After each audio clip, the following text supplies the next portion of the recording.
When I look back on the group Cameo, I always found them to be a bit mysterious. For me, it was all about the music with this group.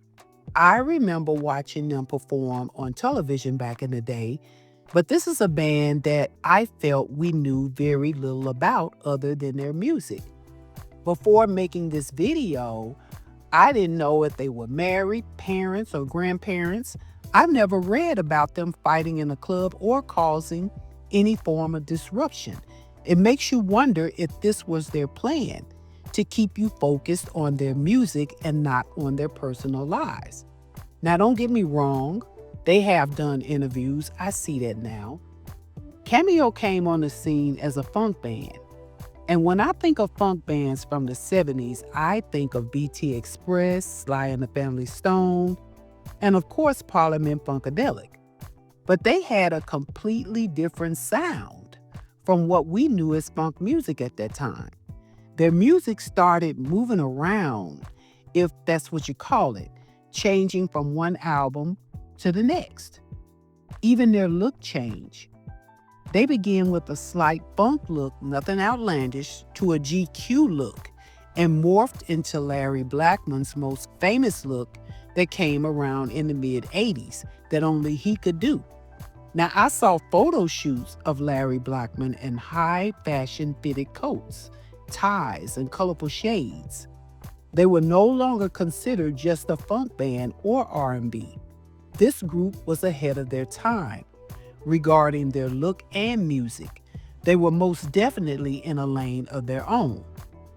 Welcome and welcome back to the House of Nostalgia, where we talk about all things from our past and sometimes even our present. Larry Blackmon is a singer, drummer, and producer. He was also a student of Juilliard, a New York City-based school of the performing arts. He formed the band in 1974, and they went by the name the New York City Players. Now, Blackmon kept his ears to the streets by attending New York City nightclubs, and disco was on the horizon and clubs was popping up everywhere. Casablanca Records signed them to their Chocolate City imprint, and later they changed their name to Cameo, which was the name of a brand of Canadian cigarettes. They did not want their name to sound too much like the Ohio Players, and I'm pretty sure the Ohio Players reps had something to say. Their first album, Cardiac Arrest, was released in 1977.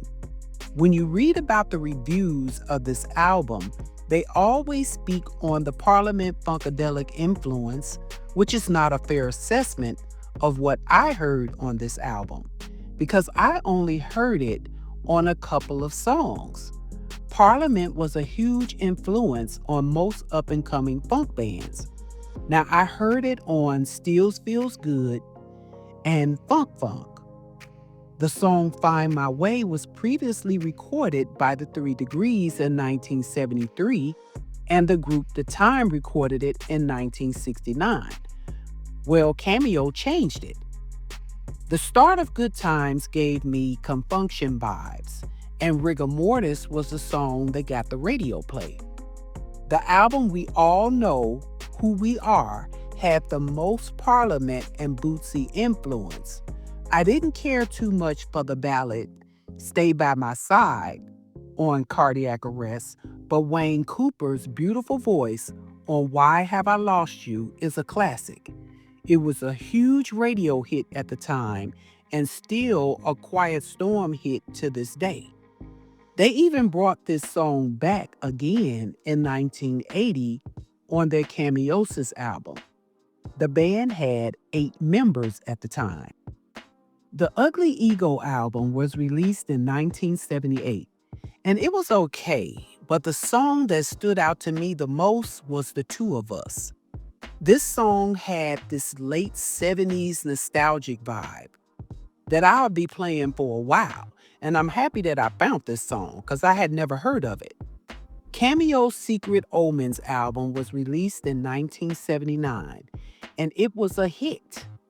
I had forgotten all about the song I Just Wanna Be. They changed the song Find My Way again and gave it an even more disco beat. I guess because it was in the disco movie Thank God It's Friday. Sparkle is a classic, and for some reason, I thought Sparkle was on the Knights of the Sound Table album. Up to this point, Cameosis were their most successful album. It was released in 1980 with hits like Shake Your Pants, Why Have I Lost You, We're Going Out Tonight. This album was also a good club hit, and it was a #1 album. Cameo released the Feel Me album in 1980. And one thing about this group is that they didn't play around.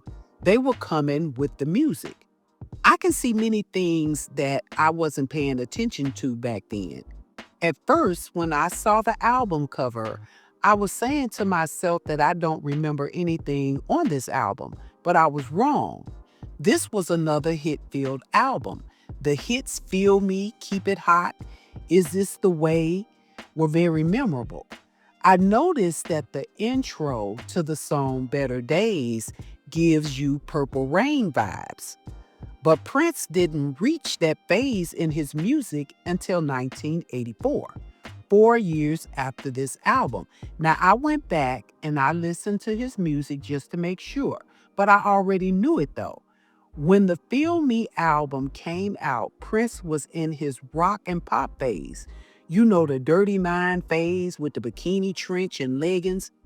If you go back and listen to the intro on Better Days, you will hear what I'm talking about. It's obvious.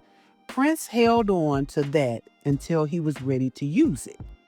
Knights of the Sound Table was released in 1981. This album was very memorable to me because my brother had this album and I played it over and over. The build up on the song, The Sound Table, is amazing. And the bragging that you hear on Don't Be So Cool would put Cash Money to shame. I still love this album. Alligator Woman was released in 1982. Like the other albums, it had hits and it was a good album. They never slipped on that. However, the problem was that their albums were starting to slip down the charts.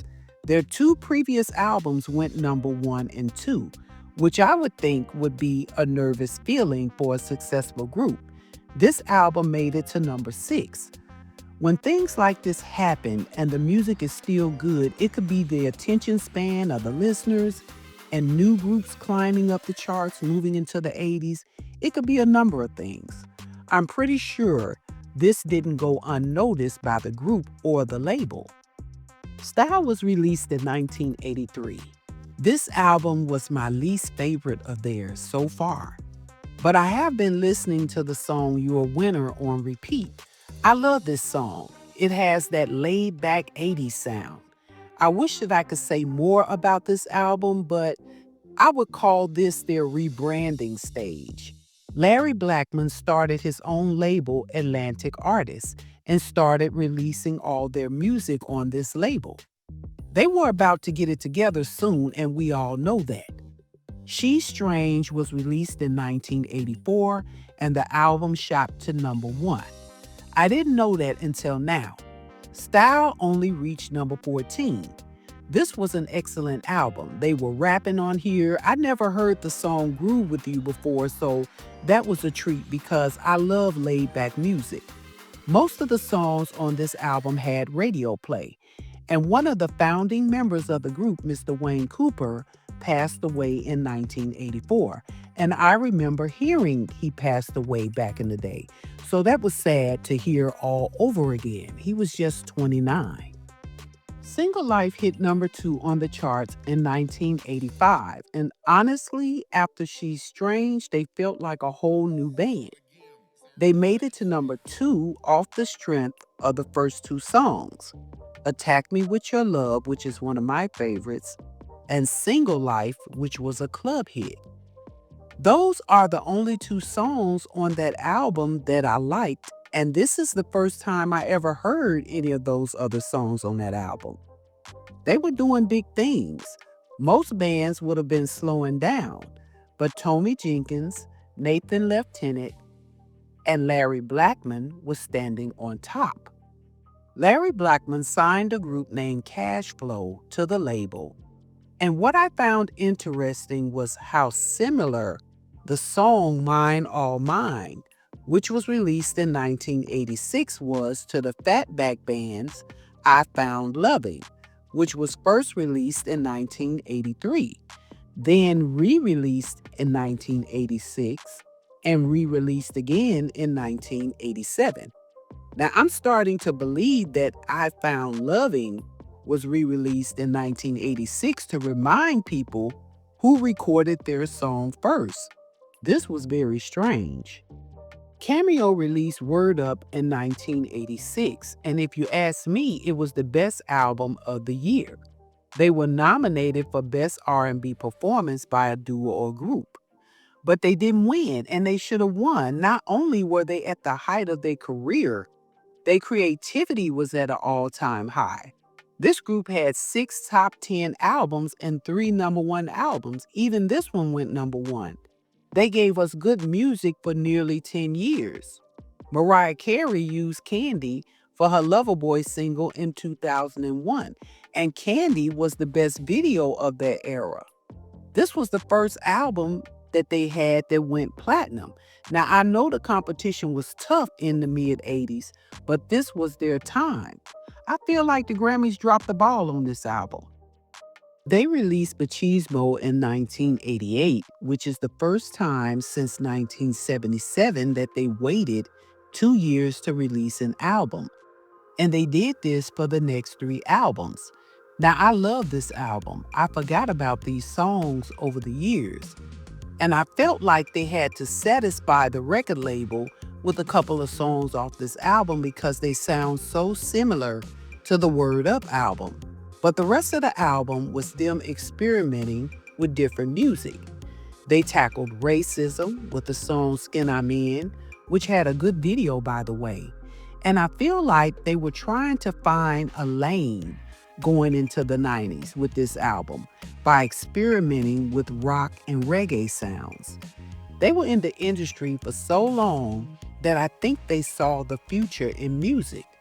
Jamaican dancehall artists was teaming up with rap and R&B artists. Gangster rap was coming and R&B was becoming raunchy. New Jack Swing and Neo Soul, they were all coming. There was a whole new generation of artists coming, and Cameo knew that. And just like that, Cameo took the New Jack Swing era and fit right in with the album Real Men Wear Black. This album wasn't bad. It was released in 1990. The 80s sound was gone. I remember hearing I Want It Now on the radio. Time, Fire, and Space and Just a Broken Heart were mellow hits. They were my favorite on the album. Cameo released 2 more albums before they took a long break from recording. Plus Honey, which featured all their previous hits, was released in 1996. Emotional Violence was released in 1992. Another Love and Love Yourself stood out to me. In the Face of Funk was released in 1994. You Are My Love is a jam. I can't remember if this was a radio hit or not, but it should have been. It was that mellow sound that I love. Don't Say It Was Over was a jam too. In 2000, they released their 19th album, Sexy Sweet Thing, 23 years after Cardiac Arrest. It was a good album. I didn't expect anything less from them. I also want to mention their memorable 1995 Soul Train performance where they performed Slave's song, Slide. They redid this song for their In the Face of Funk album. I will put the link down in the description box. They made 2 albums I wasn't too fond of, but that's just me. It might have been a hit to others. I get comments from people who were in the business and who knows what goes on behind the scenes. I believe the Style album was rushed and had to be released at that time while they were in the middle of rebranding. Cameo has a nation of fans who keep up with their concerts and new music. They have a song out called El Paso on their Cameo Nation website. They also have merch on there. Cameo kept us focused on their music, and that's what this channel is all about, celebrating the accomplishments of the people who gave us memorable times in our lives. They love performing and making music for us, and it showed. I would like to thank you guys so much for watching the video on the group Cameo.